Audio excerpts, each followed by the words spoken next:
Gents, I just want to pause the episode for a moment to let you know about the Strong Men of Value Academy. You will have heard me refer to it a number of times, and I want to bring more attention to it. So this isn't just a program, it's a life-changing environment and community of men who are focused on personal and professional growth. We're looking at areas of relationships, wealth, and health, things to help you thrive and maximize your life. Imagine having bi-monthly one-on-one coaching sessions with myself, weekly group coaching calls, and an incredible brotherhood of high achievers by your side. Now we're diving into resilience, leadership, and holistic growth to not just succeed in your career, but to thrive in your health and your relationships. Your journey to greatness, it starts here. So join the movement and you can apply for the Strong Men of Value Academy. You can head to themanthatcanproject.com to find out more. Goals are the vehicle for individual and collective change. Today's guest, Sebastian Terry, lives his life by this. This conversation was very inspiring and my energy just went through the roof, and I've even set myself a bucket list item which I will be ticking off tomorrow, and I'll tell you more about that, or if you follow along on my Instagram you'll see what I'm getting up to. But I first came across Seb on Instagram. Good old Instagram works an absolute treat for finding incredible people. And I reached out, flicked him a message. I was like, mate, I love what you're up to. Your content is inspiring. I watched your TED Talk. I've set myself a list, and I found meaning and purpose through that. And I would love you to come on and share your story with you guys listening. And the legend he is jumped on and said, perfect, I'm in. So I'm very grateful to Seb for giving up his expertise and just his life story on this one. We speak about finding meaning and purpose through setting goals and building and creating a list of things that you would love to experience, have, and the legacy that you want to leave behind. Before we dive in, I do want to remind you that we have 4 spaces left for our men's mindful workshop up in Toowoomba in Queensland. We are going to be teaching you leadership skills, giving you incredible experiences that help you build more leadership, more resilience, and show yourself what you're truly bloody capable of. To find out more information about that, just slide into my emails. The Strong Men of Value Academy. We're jacking the price up. It is going up. I've spoken about it the last couple of episodes, and we're doing that because the value is continuing to just go through the roof, right? We provide insane program to help you become the most physically fit version of yourself. And we tie that in with an incredible network of men who are thriving in so many areas of their life that you get access to, right? Along with all the mindfulness tool, the toolkit, really, all the tools and strategies to help you be the most mentally fit version of yourself as well. Now, this is going to be capped. As I've said, it's been capped. We've broken through that cap. We've opened more spaces. And now we've just been adding so much more to it that it's like, okay, here we go. Price increase. Let's add more value. Let's get more committed men like those of you who are listening, and just keep growing. Keep helping more men like you be the best version of themselves. Do something today to be better for tomorrow. And this could be that. If you're tuning in for the first time, make sure you hit that follow button. Leave a review. It's all extremely helpful and great to see all the reviews that are coming through. They're flying through at the moment, which is phenomenal. Thank you, gentlemen. That is enough for me. Let's dive into today's episode with Sebastian Terry. The Man That Can Project podcast, a podcast empowering career-driven men to live more fulfilling lives. We are here to challenge your beliefs, redefine success, and talk about the important stuff in a relatable way. Don't forget to subscribe and leave a review. My name's Lachlan Stuart. Let's get into it. So I'm 41 and I ride a skateboard, and I was skating to go to work out of a coffee shop here, which is, the done thing here in Venice Beach, LA. And I slipped up on a sandy bit of the path and fell over, which is so humiliating and humbling in front of this lady. And I felt so stupid. I was on my back like a turtle, and I looked at her. I didn't know what to say, and I just said to her, "Are you okay?" And she looked at me weirdly and said, "I'm fine. Are you okay? Like, you're the guy on the ground." And then I thought nothing of it, got to the cafe, limped to the cafe. opened up my laptop and only half of it worked. And I thought like the screen was completely broken. And so I went to the Apple store to get a new Mac, or actually for them to fix it. And they were great salesmen. They said, well, you could spend $700 on this getting fixed, but it's a 2016. The new Air is here, and you'd only have to spend a little bit, that whole thing. So, yes, today's great quality of sound and video is brought to you by an expensive laptop. What a great mistake. It's all like it all just happened for this moment. Yeah, it did. You probably don't see it that way, but I'm like, this is fantastic. Yeah. Mate, but you're living the dream. I can't remember how I came across you, but I came across you about 6 months ago and what you're doing with your bucket listing. And then I watched your TED talk and have been following you and shooting you random messages, which has been awesome. And I've even looked through your bucket list and you've done some wild things. Some things that, I was like, I actually have never really thought about a bucket list. Yeah. But during your TED talk, you started talking about how it gave you purpose and meaning and connection and all these incredible things. And I was like, well, that's a space that I'm spending a lot of time in, but you just really simplified it and did it in such a way where it's like, you're so focused on living your best life and inspiring others to do that. For me, I was like, that sounds like exactly where I want to go. Yeah, well, I really appreciate you reaching out and for the support and nice words. It's funny. I think the term bucket list has been so commercialized over the years, and we think about things to do before we die, and our minds go straight to jumping out of planes or climbing mountains, which of course are fantastic goals. But I don't think that's not it. There's much more to it. I think a list of things is essentially, a bucket list, if you want to call it a bucket list. It's a list of priorities in our lives which are important, and a list, if really committed to, reminds us what the important things are. They're going to help us grow as people. I think lists ultimately, and certainly my list, I can only talk for myself, but my list is basically a vehicle for me to be the best version of myself by helping me, reminding me, and encouraging me to commit to things that are important to me. And goals don't have to be just wild and adrenaline fueled. I think some of them should be, by the way, but they can very much be timid and simple and professional goals as well. Goals for other people. It's amazing once you start looking into it, what a list actually stands for. What sort of set it off for you to start doing this? Well, I finished school in Barrenjoey, Avalon, on Sydney's northern beaches, and I had no idea what I wanted to do. My career advisor said go to uni, get a degree, so I did. Came out of that degree feeling just as lost as I did, at the beginning, but in more debt. And then I went backpacking overseas, and whilst overseas, I got a phone call from a friend in Sydney, and he broke the news to me that one of my close childhood friends growing up, a guy called Chris, who I'd gone to school with and played rugby with and had lots of beers with, Chris had died overnight. It was a shock to the community. It was, of course, a tragic loss for his family, to all his friends. He just really was an absolute legend.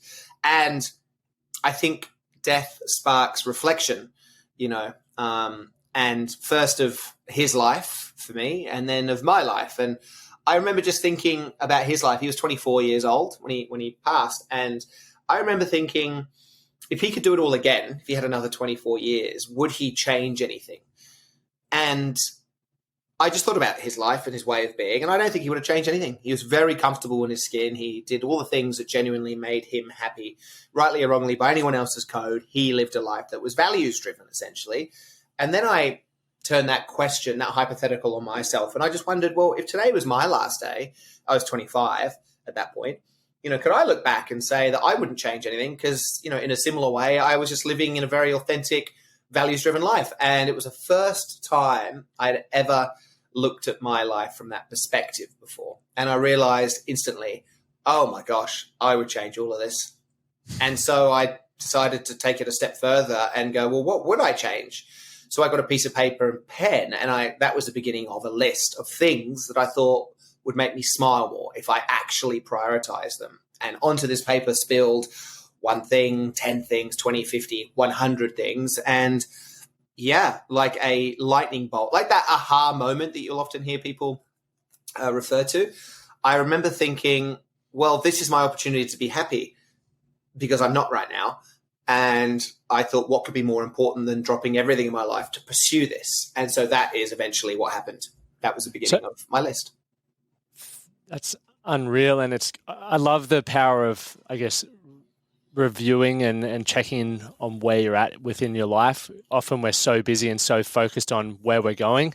You go, I don't have time to just sit there for 10 minutes and meditate or write down what's going on in my head. But it's that slow down to speed up approach where you can, gather your thoughts around what's important and where you want to go. Mate, rip into that food. Don't let me hold you back on that. I simply cannot eat a salad whilst we talk. Come on. and I'll tell you if you get anything in your teeth. All right, I'm one bite though. But what, a lot of people talk about doing this, right? Many people see people like yourself or various other people that they may follow on social media or within their own communities living incredible lives, doing what they say they're going to do. But then there's also the flip side of the pressure of getting a good job, having the house, the family, all of that sort of stuff. For you, what do you believe separated you from that to go, look, I am going to start ticking this list off? Well, I don't think the two are necessarily mutually exclusive to each other. As I said, I think a proper list, a meaningful list of goals should reflect every aspect that you consider important in your life. And I think if people aren't thinking about what they're doing for work, there's a big miss. Having a job which makes you feel good is crucial. Of course, it might sound a little bit idealist, but we have a choice. And so I think, work, I think having a house is the same as jumping out of a plane or, going on a trek or singing the national anthem on a sporting field. I think they're all things that should be given equal weight. Of course, now 13 years on from starting this, by the way, this has obviously grown into something I never could have thought of. And so I do a lot of speaking and, have books and stuff. And I'm somewhat of this is going to sound so obnoxious, but somewhat of an authority in this world of goal setting, goal striving, community building, being happy, helping people, whatever. So the way that we would teach this, the foundation of this, I should say, is this thing called a wheel of life. And if you imagine, a bicycle wheel, the spokes give it structure and allow it to spin and be, function essentially.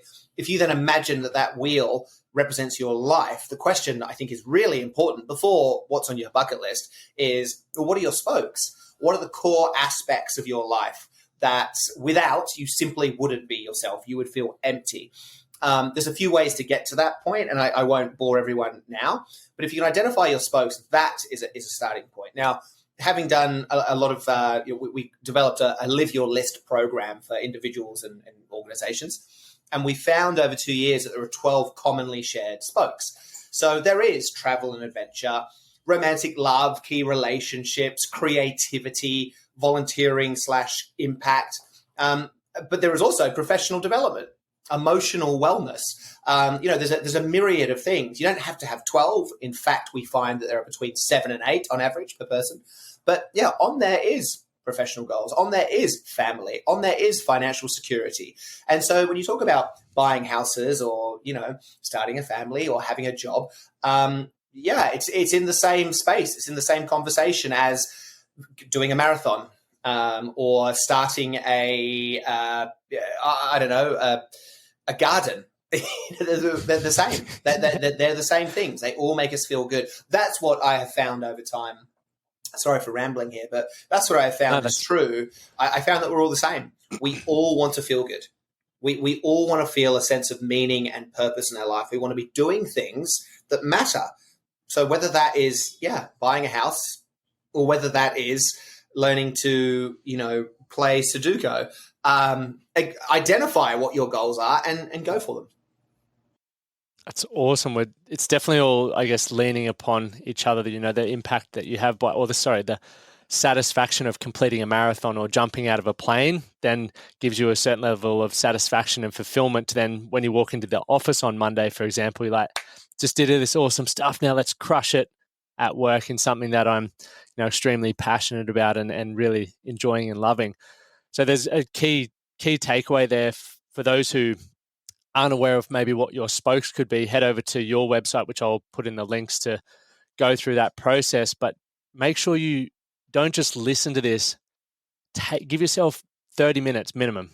I'd say 15 to 30 minutes to sit down and actually start doing this stuff. It will change your life.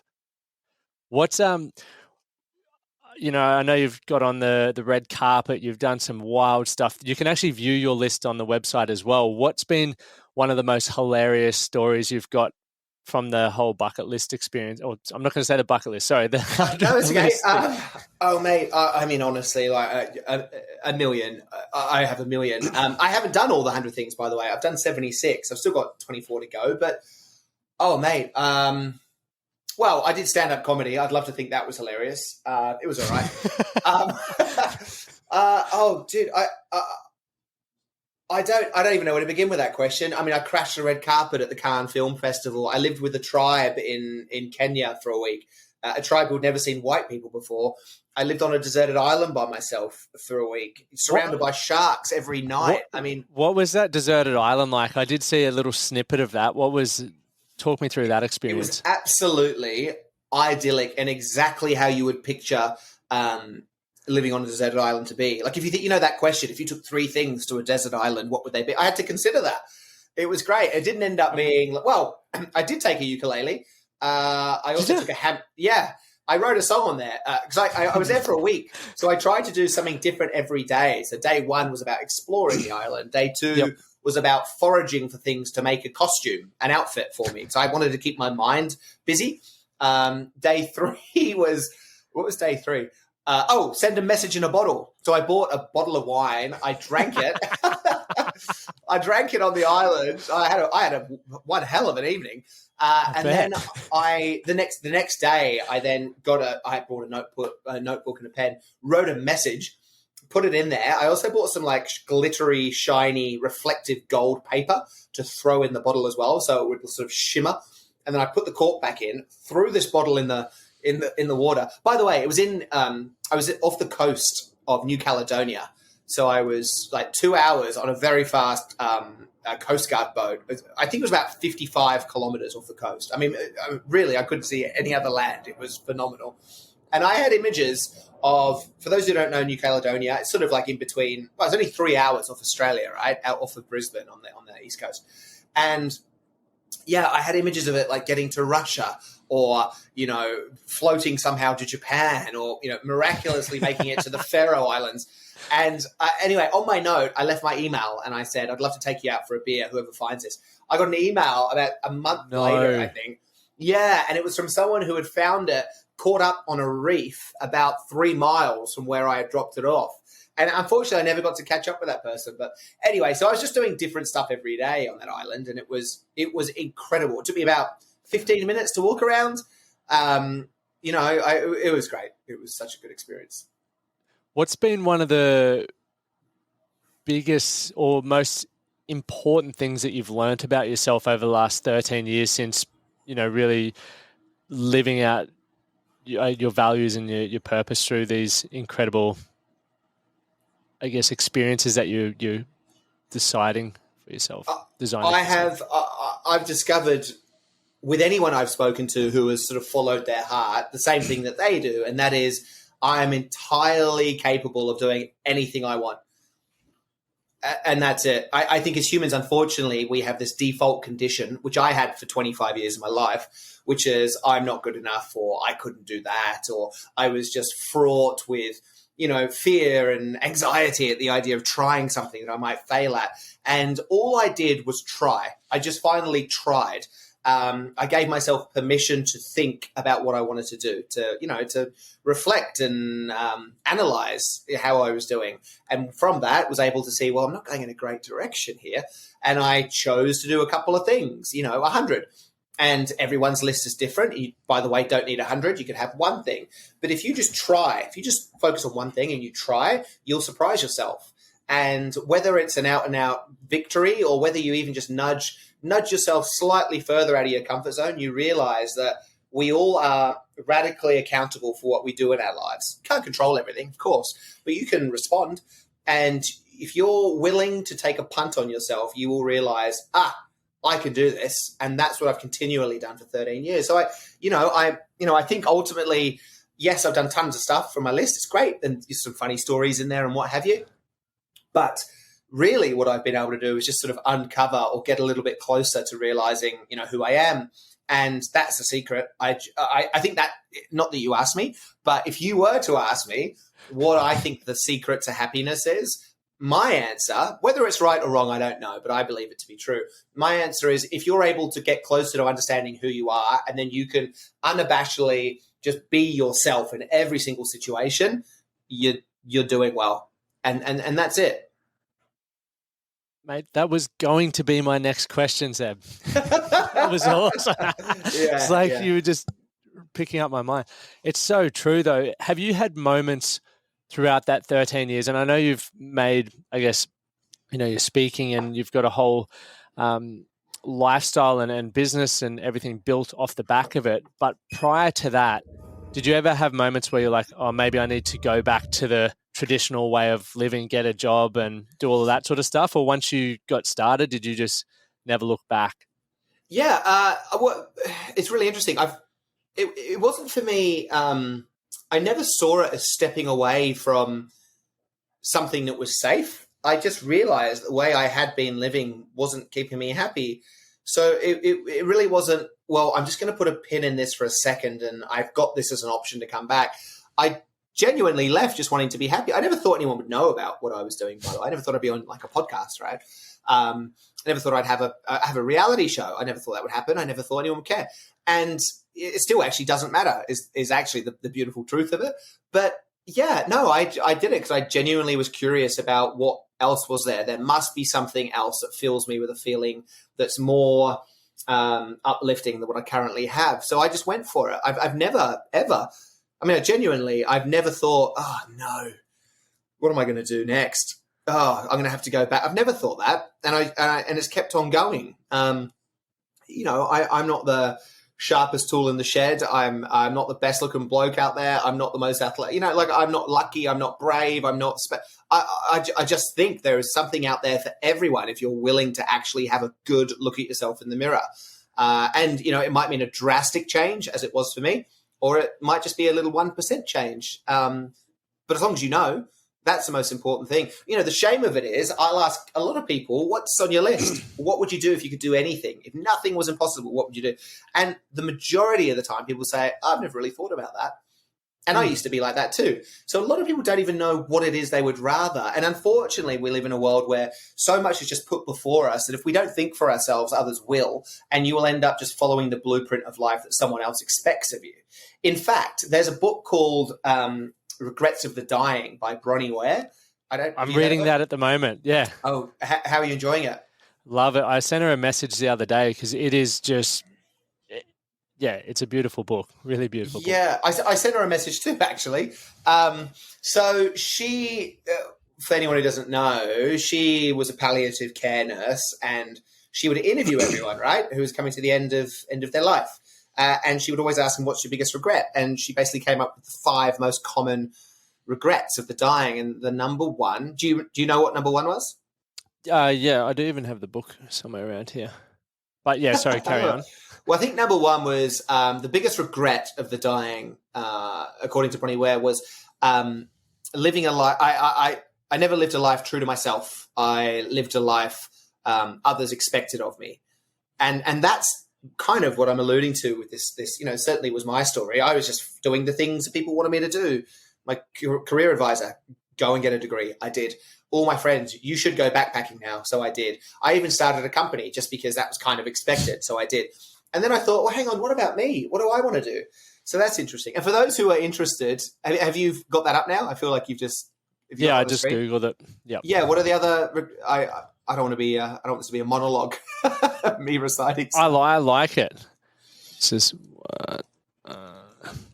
come up with a book title. Okay, so the 5 regrets, or the top 5 regrets, are: I wish I'd had the courage to live a life true to myself and not the life that others expected of me. This next one is what I'm sort of going through the process in my own life and company at the moment. I wish I hadn't worked so hard. I think we live in that hustle culture. And for me, it's funny, I was reflecting on my company 18 months ago. And when I got to the point that I've been at for a fair while now, I was like, when I'm doing that, I'm going to be surfing, I'm going to be traveling more, I'm going to be doing all these exceptional things. And all I've been doing is working more and trying to get to the next level, the next level, the next level. And I think, to your point, a lot of that has come off the back of I'm living for other people and their perception of me and what I should be doing next, rather than slowing down and going, life's fucking good.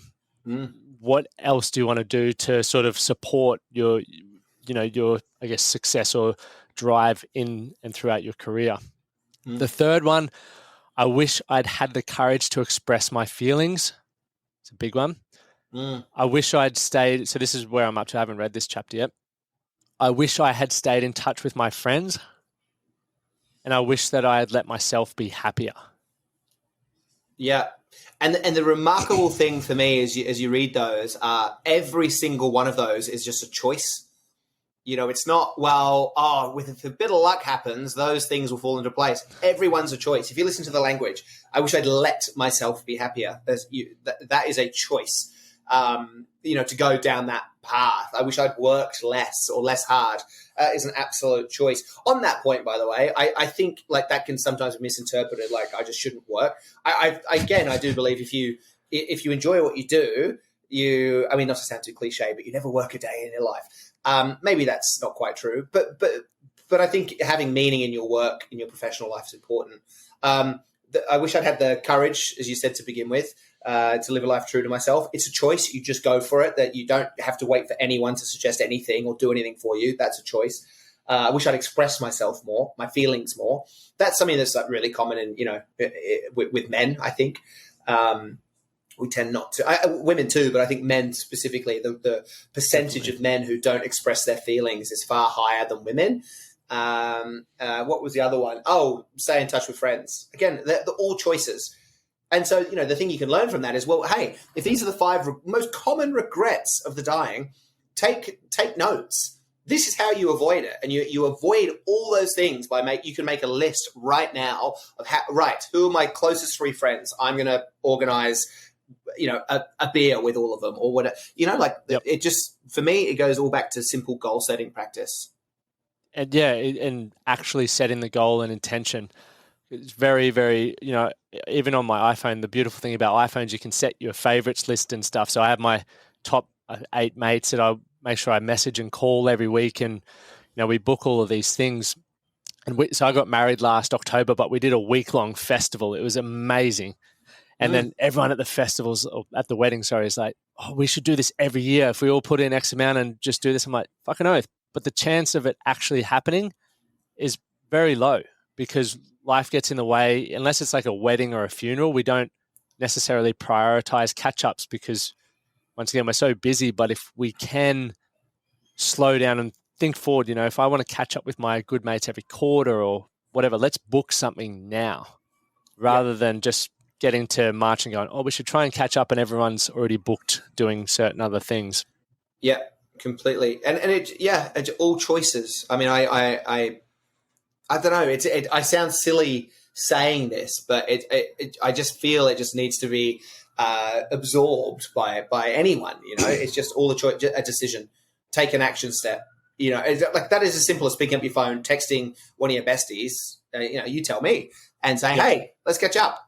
That takes 3 seconds. Yet we tend to put that off. And I'm not perfect. Like I still do this stuff. I still have procrastination and etc. But yeah, it's empowering if you suddenly realize, oh, it's all up to me. How great. I agree. What there was something that just sprung to mind there for me, was thinking about, so moving to, I guess, taking action was one thing that you said. It's important just looking at that action step. You got a big American flag behind you there. Obviously, you grew up in the northern beaches of Australia. Yeah. What took you over to America and why? A TV show, actually. So I was doing talks over here, and so I'd fly out from Australia, from Sydney, and then I gave a talk one year at this incredible summit called PTOW, PTTOW. It's a marketing summit. And I got on stage and I gave my keynote. And then at the end, a producer came up to me and said, oh, hey, we want to make a show about what you're up to. And I said, oh, that's cool. And I was very blasé. I sort of didn't follow up with it. And then the next year, I got invited back to speak again at the same summit. And the guy, his name is Keith, was there still. And he said, where'd you go? What happened? And I said, oh, I didn't think you were serious. And he said, he's like, I am, let's talk. So we ended up signing a deal to do a TV show, a reality show. And he said, what do you want it to be about? And I said, well, I think I should help people with their goals. And so we did this show. It was 26 episodes based all out of America. So I came over here to film that. It was an incredible experience. And then I realized that America America has so much opportunity, and the market is a lot bigger than Australia for anyone really who's interested in kind of, expanding what they're doing. That's at least what I thought. So I decided to base myself here because with what I'm doing, yes, I'm doing keynoting and we're doing a lot of corporate wellness / staff development programming out here, which certainly lends itself to being, in the US again, because it's just a lot bigger, right? Yeah. And I have another few ideas that I've sort of voiced before around connecting people to engage in acts of kindness. And I think this could be a really good place to do that. So, and also not to forget, I just love adventure and I love living life. And it just felt like an exciting throw of the dice to be here. So I'm 5 years into being based in LA. I love it. I think it's so cool to hear you say that because when we were exchanging voice notes, you're probably one of the only people to voice note me back. I always voice note and people just text back. I'm like, come on, let me hear what you sound like. A bit creepy, oh, yeah. But we're in the process of moving to Nashville, going through that whole visa process and everything like that, which is exciting. But there was a bit of resistance originally around but then when we were over in Nashville just a couple of months ago and my wife heads back over in 2-3 weeks, I was just like the opportunity there and the way people supported us when we were there and introduced us to certain people, I was just like, this is incredible. Like as an individual, I'm going to get to experience so much. I'm going to be able to learn from incredible people that such as yourself, like I look up to and aspire to, have similar things and achieve similar things. And I'm like, Australia is I believe it's always going to be here for me. And I just take a little adventure and see what comes of it. Yeah, I know there's a guy called Ryan Campbell who you should have on your podcast. He was the youngest person to ever circumnavigate the globe in a plane by himself. And I think he was 16 and he's Australian. And then he had a plane crash and became a paraplegic, then relearned how to walk and now is a flight instructor and he does, I know him from keynoting, from speaking. But he's based out of Nashville, so I'd love to connect you. That would be amazing. Over there. Yeah, really good guy.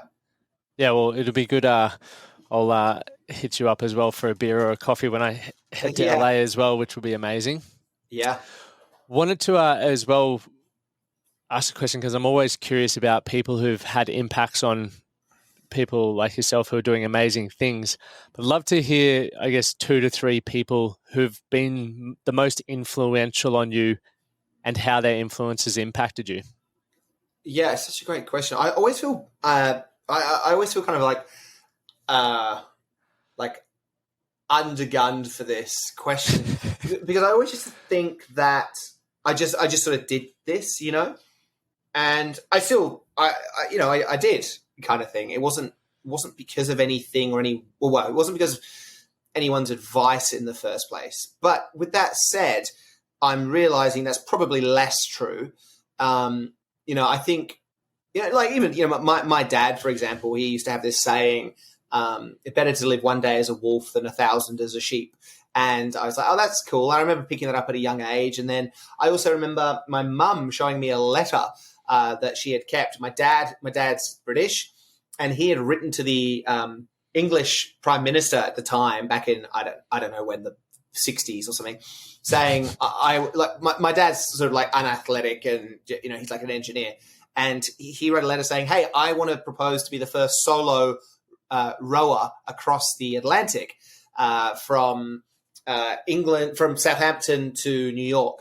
And the British Prime Minister wrote back to him and said, we're not interested in sponsoring or being involved because someone's already done that from New York back to Southampton in the other direction. And I was just like, what? Dad did that? So I think it was definitely some kind of course, influence there.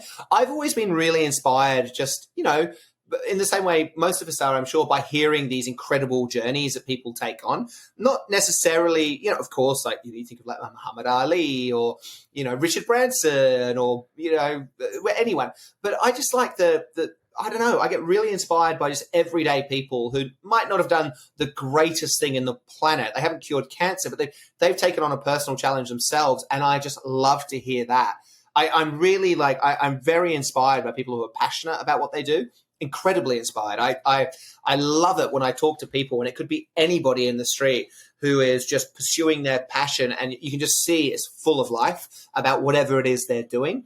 And for me, it's those little things along the way, like those interactions and those people that really inspire me. Because I think there's a ripple effect to this. There's a ripple effect to passion. If you speak to someone who's really passionate about what they do, you can't help but feel inspired. You walk away going, well, what do I want to be passionate about? And then, of course, you're like, well, how can I help them? So I really think in that sense, passion inspires passion.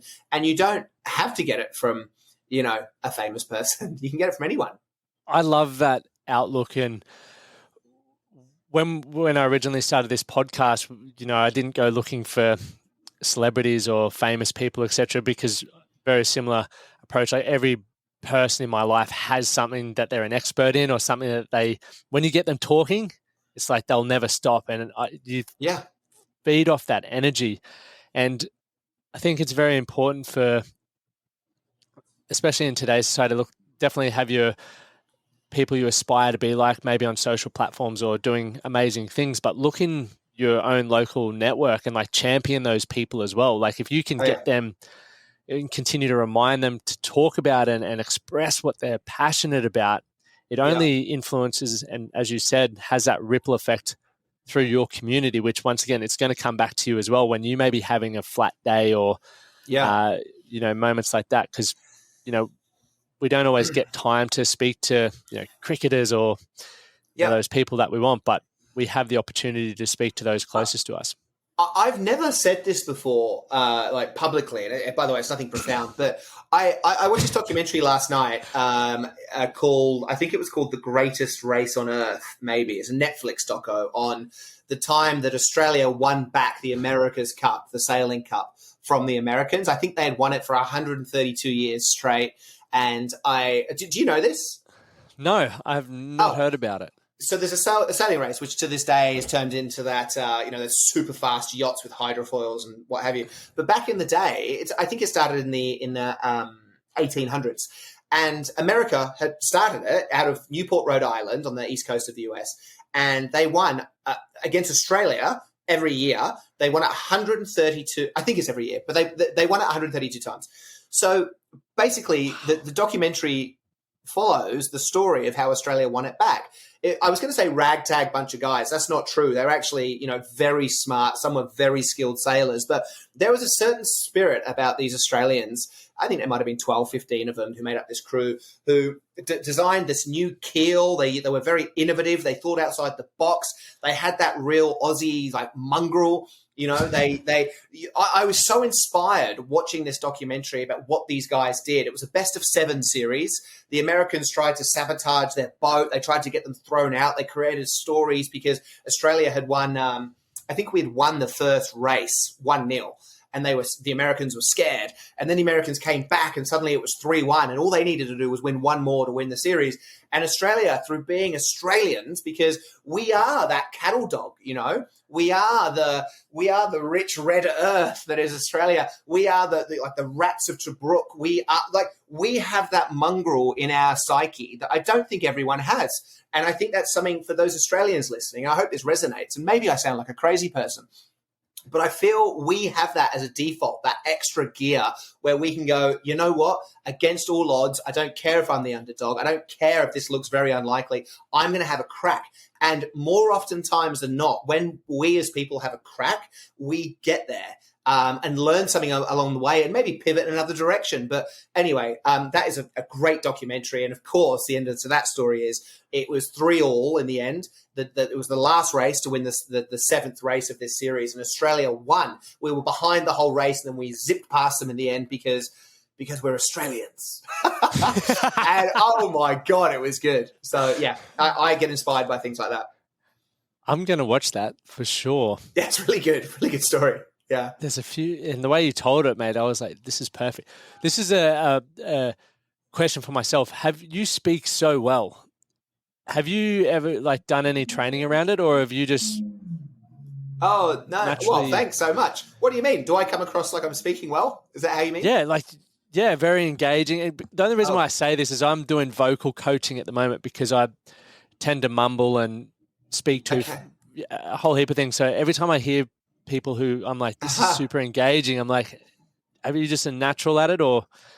Again, this sounds so obnoxious. I've never had training, so I guess it's come naturally. What I have discovered is that I do enjoy storytelling. I do really enjoy relaying a point of view or, a thought or a story.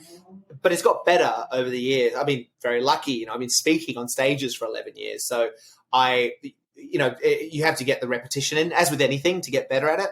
So I've definitely got better, but I haven't had any training. Although I bumped into, side note, I had a conversation with a guy called Vin Yang the other day. I don't know, have you heard of Vin Yang? No, I've never. So this almost goes back to your other question of who inspires me. I speak to tons of people in this world of, quote unquote motivational speaking. And, they're all just normal people, which is great, which is thankfully, that's why I'm here. I'm normal. But I spoke to this guy, Vin. He's an Australian magician who is a formidable speaker on stage. And he talks about the power of the voice and the throat and how it's your tool for relaying and communication. And I did a bit of research on him and got in touch with him just because I was so impressed. And he does a lot of this voice training and speaking training for anyone who's out there listening, or if you're even interested, you should hit him up. He is an incredible orator. But I thank you for saying that I'm all right too. It's nice. No, I'm just curious because I'm always looking to see what people are doing to improve certain things, and obviously as a podcaster and you're a speaker, our voice is extremely important, and I want to use it to be more engaging and more influential with how I tell story and what I talk about. So you're very good at that. So I was just curious, which is epic. A final one. If you could be remembered, and I have an idea or an assumption of what this may be, but if you could be remembered for one thing, what would it be? Well, this is going to sound very controversial. I don't care. It's none of my business. I don't worry about that. Yeah. Yeah. I mean, if I had hopefully something positive, which I think might be the case, but yeah, I don't know. I don't really worry. I mean, in line with, of course, I have a great, deeply rooted desire to help and support other people be the best version of themselves. And, I've sort of dedicated and crafted my life in a way which is that's what I do, whether I'm speaking or my book or this reality show or a documentary or whatever these things are that I do. The point of it, the absolute point is to just get people along for this incredible ride that every one of us should be having. And so I suppose if, I wasn't here and I had to be remembered, hopefully it'd be whatever the specifics of it would be, hopefully it would be something that would catalyze, a bit of motivation or action in a positive way for people. That would be it. Awesome. And where can people, find out about where you're speaking next or follow your TV show and all of those sorts of things? You can go to sebastianterry.com, which is my speaking site. Or 100things.com, 100things.com. If anyone is interested in kind of taking on that journey of, actually looking to put a list together and learning some tools of how to do that properly and then how to action that, we have an 8-step process called the Live Your List process. If for any listener of yours, I'm very, if anyone wants to write to me and they're interested, I'll give you it at half price. It's only $100 to start with. But if anyone wants to do it, let me know. Instagram, Seb100things. I'll put all of those links in the description below for everyone. But Seb, thanks so much for making the time. It's been a pleasure, and I look forward to. One thing I was going to share. I was after our. I watched the TED Talk. Going back to when you said you asked people, what's on your list, and most people say I haven't thought about it. That was me as well. Not thought of things outside of work. I was like, what's something that could be a little bit naughty for me and like outside of my comfort zone? And for me, it was I'm flying down to Melbourne midweek to hit up the wave park because I travel for work and all of that. Or I'll go on a Monday or Friday and make it a long weekend. But I was like, if I go midweek, that really, ruins the flow of how I run my life. And I'm purely going down to surf at the wave park, get a few sessions in and flying back. So that's one thing that's happening in the next couple of weeks. Oh, amazing. Is that at Urban? Yeah, at Urban. Oh, that's great. That is fantastic. Good on you. Mate, it must be cold over there right now though, right? It's freezing, mate. That's why my hair's all frizzled because as I was walking back from my last meeting, it was storming. It was just bucketing down. Oh no, mate! I surfed Urban, the one in Melbourne, in winter. What? No, I tell a lie. I surfed the same technology, the Wave Garden. I surfed it in Bristol, England, in winter, and I was and it was just ridiculous. I couldn't feel my feet. I couldn't take off. I couldn't stand up towards the end of it, which was disappointing. But you'll have a ball. It won't be as cold as that. I got that wrong. I hope not. I'll wear some booties if needed. I'll just put the booties and the hood on. Yeah, exactly. Mate, thank you so much for having me. I really appreciate it, Lockie. Thank you for listening to the Man That Can Project podcast. My name is Lockie Stuart, and I hope you enjoyed this episode and found it helpful. If you did, please take a moment to rate and review the Man That Can Project on your favorite podcast platform. And don't forget to subscribe to stay up to date with our newest episodes. We'll see you again next time.